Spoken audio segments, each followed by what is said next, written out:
Hello বন্ধুগণ, welcome back to my Facebook blog. তো আজকে আমি সারা দিন ঠিক সকাল থেকে রাত পর্যন্ত ঠিক কি খেয়েছি সেটাই তোমাদের এই ছোট্ট ভিডিওর মাধ্যমে শেয়ার করতে চলেছি। তো সকালবেলা ঘুম থেকে উঠেই কিন্তু পচার কাছে একটা হাম্পি চেয়ে নিচ্ছিলাম। দেখো পচা কত ভালো ছেলে যে আমাকে হাম্পিও দিয়ে দিচ্ছিল। আর তারপর থেকেই শুরু হলো আমার আজকের দিনের খাওয়া দাওয়া। তো সকালবেলায় সবার প্রথমে খেয়েছিলাম দুধ চা, আর এখানে দেখো পোগো কি করছে। আর তারপরেই খেয়ে নিয়েছিলাম মোগলাই পরোটা, যেটা কিনা আমি বানিয়েছিলাম। খুব একটা খারাপও হয়নি, খুব একটা ভালোও হয়নি, খেতে সস দিয়ে বেশ ভালোই লাগছিল। এই ভিডিওটাও তোমাদের সাথে আমি খুব তাড়াতাড়ি শেয়ার করব যে কিভাবে কি বানিয়েছি। তো তোমাদের এই ভিডিও দেখতে কেমন কি লাগছে, তোমরা কে কি ভিডিও দেখতে চাও আমার চ্যানেলে কিংবা আমার পেজে সেটা বলতে পারো। আর যারা নতুন আমার পেজে এসে আমার ভিডিওগুলো দেখছো তারা প্লিজ আমার পেজটাকে একবার ফলো করে দিয়ে আমার পাশে থেকো।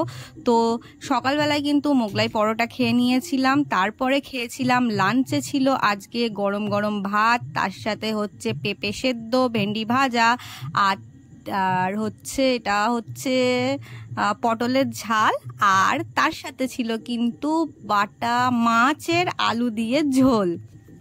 তো সবার প্রথমে কিন্তু আমি সেদ্ধ পেঁপেটাকে কচকচ করে খেয়ে ফেললাম, তারপরেই কিন্তু ভেন্ডি ভাজা দিয়ে ভাত খেয়েছি, তারপরে পটলের ঝাল দিয়ে ভাত খেয়েছি। ভেন্ডি ভাজা, পটলের ঝাল, মাছের তরকারি সবটাই কিন্তু আমার বোন করেছে, রান্না খুবই সুন্দর হয়েছে। আর এই হচ্ছে মাছ, এটা হচ্ছে বাটা মাছ, যেটা আলু দিয়ে রান্না করেছিল বুনু, খুবই ভালো হয়েছিল খেতে। বাটা মাছটা দেখেছো কত বড়, আলু আর ঝোল আর ভাত দিয়ে মেখে খেতে তো সেই লাগছিল। আর মাছটাও ভীষণ মিষ্টি ছিল, ঝোলটা তো খুবই ভালো হয়েছিল, কিন্তু এতে যদি একটু পেঁপে আর কাঁচকলা পড়তো তাতে আরো ভালো হতো। আর আমি কিন্তু তোমাকে এখানে মাছের সাইজটা দেখাচ্ছিলাম যে কত বড় মাছ, মাছটা কিন্তু হেভি খেতে ছিল। আজকের পুরো দুপুরের লাঞ্চটা কিন্তু জমে গিয়েছে। তোমরা যারা আমার ভিডিও দেখছো লাঞ্চে আজকে দুপুরে তোমরা কি খেয়েছো সেটা আমাকে কমেন্ট করে জানিও। আর আমার ভিডিও দেখতে তোমাদের কেমন কি লাগে সেটাও আমাকে জানিও। মানে আমি যখন অফিসে থাকি দুপুরবেলা সেরকম কিছু খেতে পারি না, যা নিয়ে যাই টিফিনে টুকটাক তাই খাই। আর আজকে দেখো বাড়ি ছিলাম বলে কত কিছু খেয়েছি। তারপরে কিন্তু খাওয়ার পরে বাপি নিয়ে এসেছিল ঠান্ডা ঠান্ডা সুন্দর মিষ্টি দই, যেটা কিনা খাওয়ার পরে তো হেভি লাগছিল খেতে। আমি তো একদম মন পুষিয়ে আজকে মিষ্টি দই খেয়েছি, আমার তো হেভি লাগছিল। আর এখানে দেখো হ্যাংলা পোগো কিরমভাবে আমার খাওয়ার দিকে তাকিয়েছিল, ওকেও কিন্তু দই দিতে হয়েছিল। আর তারপর কিন্তু বিকেলবেলায় মামুনি করেছিল এরকম লিকার চা, তার সাথে কিন্তু বেকারির বিস্কুট। আর পোগো দেখো বিস্কুট দেখে কি করছে, পাগলই হয়ে গিয়েছিল। এমনি তো সাধারণত আমি বিকেলবেলার দিকে চা খাই না, চা খাবার টাইমও পাই না, আজকে বাড়ি ছিলাম বলে খেতে পেরেছি।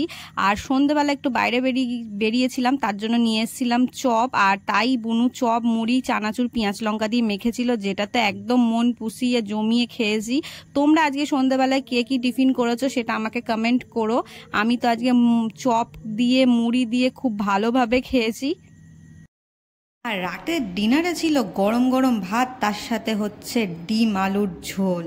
তো দেখো ডিমটা কি সুন্দর ছিল। এই ছিল আজকের ভিডিও।